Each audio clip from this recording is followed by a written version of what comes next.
kami lagi konsen research di bidang spasial thinking dan GIS edukasi.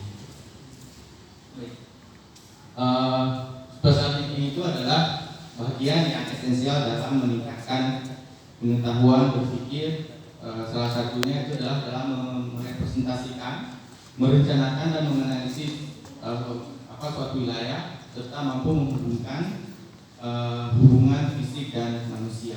Nah, itu adalah sebagai konsep esensial daripada berpikir spasial. Namun banyak sekali bahan-bahan ajar yang dipublikasikan selama ini tanpa mengandung komponen berpikir spasial. Nah, nanti kita akan lihat bagaimana komponen-komponen berpikir spasial ini yang saat ini di bidang geografi itu kita sudah tidak lagi menggunakan Bloom taxonomy ya seperti Bapak tadi katakan, tapi kita mempunyai taxonomy of spatial thinking. Di situ juga mempunyai level-level thinking mulai dari low, higher dan higher gitu ya. Baik. Nah, ini metode penelitian saya.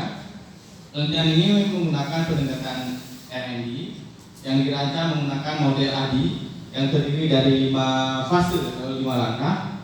Yang pertama analyze, design, develop, implementasi dan evaluasi. Itu branch 2009. Jadi kalau kita lihat dari grafiknya itu mulai dari analisis itu akan melakukan analisis kebutuhan bahan ajar SIP dalam pembelajaran, itu akan menghasilkan urgensi pengembangan bahan ajar SIP berbasis spasial thinking. Nah, dalam analisis ini saya menghasilkan sebuah artikel dan itu saya sampaikan di konferensi nasional yang terdiri Scopus. Jadi untuk analisis itu menghasilkan satu artikel untuk produk tambahan.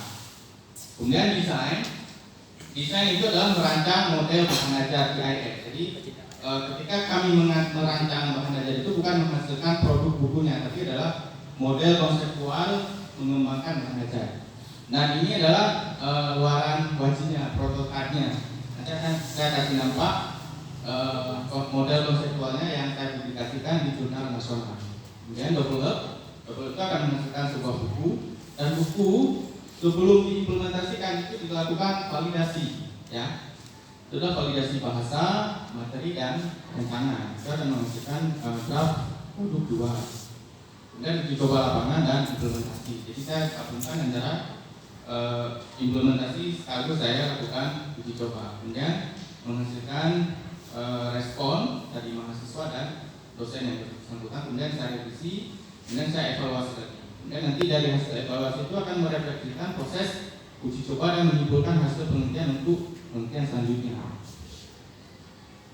Nah, ini adalah taxonomy of spatial thinking to Enverna 2009. Ya, jadi di dalam taksonomi spasial thinking itu ada 3 komponen.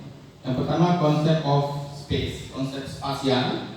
Kemudian ada tool of representasi, itu ada istilahnya use atau non use. Kemudian ada proses kognitif. Proses kognitif itulah proses reasoning. Itu dikembangkan dari taksonomi Bloom tadi. Jadi dari taksonomi Bloom tapi diambil hanya proses kognitif. Makanya di sini beda sekali. Ini ciri khas daripada geografi. Artinya kalau taksonomi Bloom itu tidak mempunyai konsep of space-nya, tapi kami mempunyai konsep of space, sehingga nanti diintegrasikan akan menghasilkan sebuah taksonomi of spatial thinking.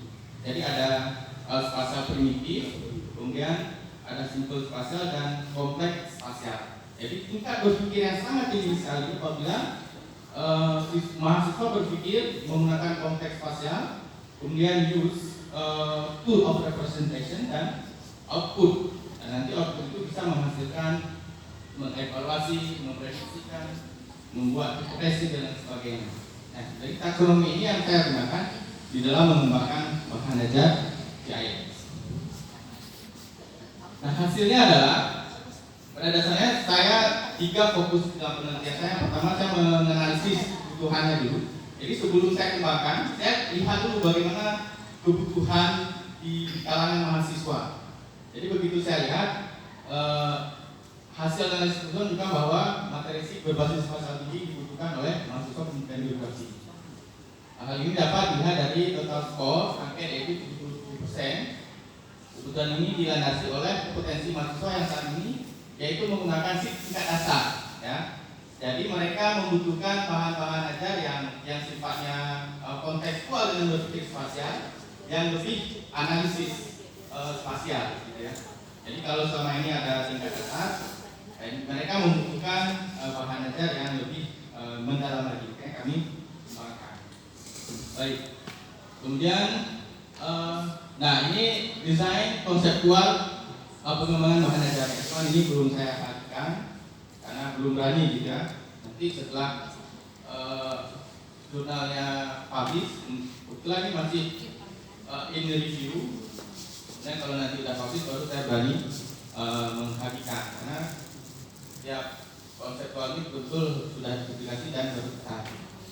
Jadi di sini ada 6 komponen inti pengorganisasian buku, format buku dan kualitas. Ini adalah punya Adi Trans 2009. Sedangkan konsep spasial penggunaan adalah representasi proses pengenalan itu adalah punya Ju and Bernard 2009. Jadi saya di sini mencoba menggabungkan mereka ini menjadi sebuah integrasi yang bagus, kemudian kita bawakan ke pengembangan bahan ajarnya. Seperti ini. Kalau pengorganisasian format dan kualitas itu untuk perancangan tujuan pembelajaran. Jadi tujuan pembelajaran itu bukan hanya di dalam SPP, gitu ya, tapi juga di dalam bahan ajar. Nah, di dalam bahan ajar itu kita tentukan tujuan belajar, dan tujuan belajar itu untuk mewujudkan pembelajaran, gitu kan? Nah, untuk mewujudkan pembelajaran, materi yang ada di dalam buku tersebut. Nah, bagaimana kita mengukur tujuan pembelajaran itu ada evaluasinya di dalam. Seperti itu. Dan sedangkan yang konsep spasial itu adalah kontrol kualitas bahan ajar, mulai dari perancangan kerangka bahan ajar, konten, isi, penugasan atau segmen, kemudian latihan ataupun urutan isi. Kemudian ada kejelasan, akurasi dan konsistensi. Nah, ini adalah implementasi, ini tanggapan mahasiswa. Jadi tanggapannya itu pada skor 88. Kemudian mulai dari organisasi, kesesuaian cover, kemenarikan cover, ukuran buku, letak teksnya, hingga kemudahan dalam membuat letak. Jadi kontennya itu juga terdiri dari tutorial-tutorial, sehingga mahasiswa bisa menggunakan buku tutorial ini untuk membuat letak secara mandiri, ya, secara mandiri, dan bisa diaplikasikan dimanapun berada tanpa keterikatan dengan listrik dan sebagainya. Kemudian ya ini kesimpulannya, bahan ajar SIP efektif digunakan dalam mata kuliah sistem informasi di geografi, baik menurut mahasiswa maupun menurut dosen. Nah, oleh karena itu dibutuhkan pengembangan bahan ajar GIS yang kreatif, inovatif, mudah dipahami dan mengandung komponen spasial tinggi, baik di bagian isi, penugasan maupun di bagian evaluasi. Nah, mengapa hal ini terjadi? Karena mahasiswa pendidikan geografi nanti sasarannya itu adalah ke sekolah, ya. Nah, di sekolah hasil survei saya itu ternyata siswa SMA juga sangat tertarik sekali di bidang GIS ini, dan itu sudah saya publikasikan di jurnal internasional. Tapi bukan ini, ya, bukan ini, di riset saya sebelumnya itu nanti bisa dicek.